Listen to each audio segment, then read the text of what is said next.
So for my first beta review Wednesday, I decided to play Tireless, Prepare for the Adrenalin. And what I found can only be described as a speedrunner's dream. Take a look.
So Tireless Prepare for the Adrenalin is being created by a single developer, the CyberClan, and currently holds a tentative release date of 2024.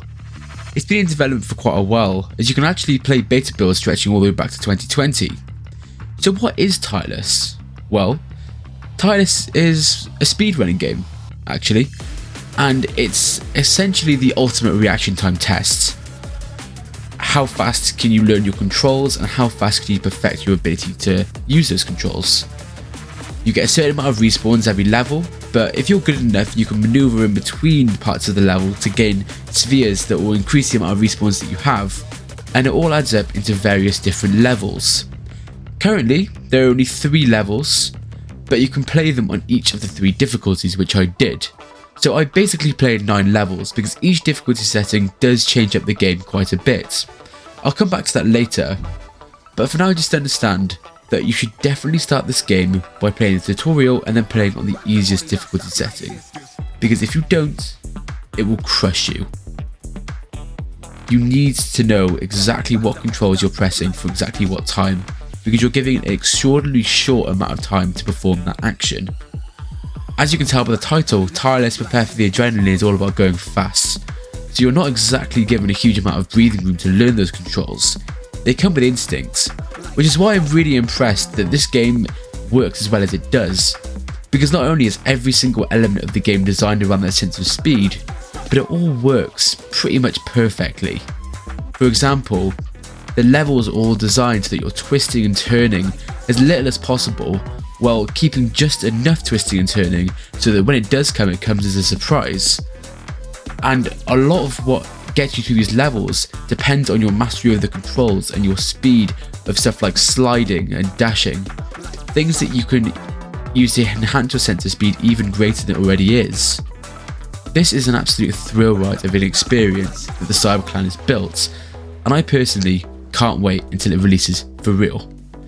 Let's talk a little bit about the difficulty settings and what they add to the table.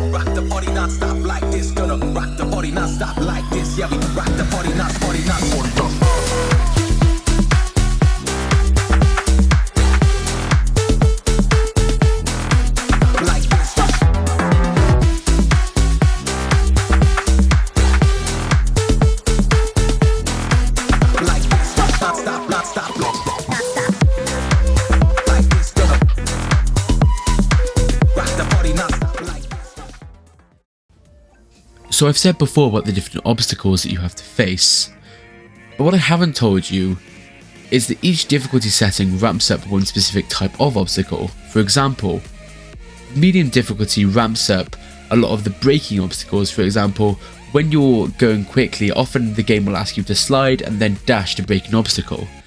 The medium difficulty really increases these, meaning that you have to concentrate on more than just how fast you're going and what direction you're going in. You have to look at what's directly in front of you. That comes into play even more with the speedrunner difficulty, which then increases the difficulty with new additions, such as obstacles that are placed in the middle of the track, meaning you have to do a lot more ducking and weaving and using of the drifting ability, which is undoubtedly the hardest ability to master in Tireless, just because it does feel slightly inaccurate, but that's partially due to the speed that you're going at. Because have you tried drifting in a car going at 100 miles an hour? Most people haven't. If you've tried it in a racing game, that you'll know it's not easy.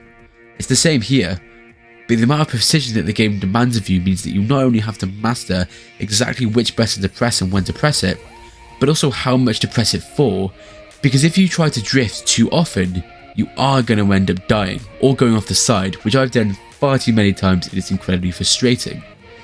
Basically, all of these elements add up to make you feel extremely good at the game by the time you get to the top difficulty.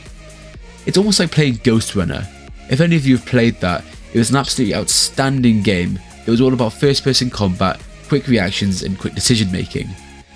This feels similar to that, in that it's hard to learn, but when you get the controls down, you'll feel absolutely awesome.